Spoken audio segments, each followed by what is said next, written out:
后来这个风台刷动的速度真慢，真有可能是明仔载中昼会为南部来登陆。 直接来侵袭到台湾，高雄的西雅湾一透早就透6、7级的阵风，海涌是升到3米悬，民众骑车经过，差一点互大涌吞去。高雄市长陈其迈一透早就进驻灾害应变中心，严阵以待。海涌冲过肉粽，甲拍起到岸顶，比边仔的电火条啊搁较悬。 本来要骑过乌多摆，瞬间拄到大涌，差一丝啊，就直接灌到头壳顶，惊一个赶紧翻头。强烈风台3到2来啊，南台湾出现6、7级的强阵风。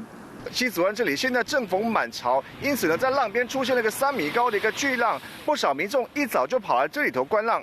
远看这个涌，游玩真恐怖，规个海岸拢是这款惊险的景象。看了会觉得危险吗？不会。 不会，我在这边怎么会危险呢？很安全的，我会看情况就会溜掉了。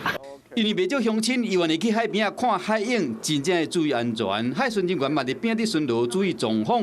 因为大涌已经冲过肉粽角，等到风台愈晚，风涌就愈大。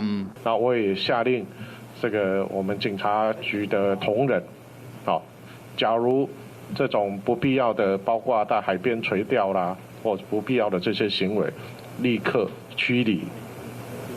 罚款。高雄市长陈其迈下令，爱赶走去海边啊看海涌的民众，甚至开单，就是要避免民众因为无细致所造成的悲剧。依照目前预测的路线，风台真有可能为高雄、屏东一带登陆。市长陈其迈透早就伫灾害应变中心驻镇，严阵以待，要对抗强烈的风台。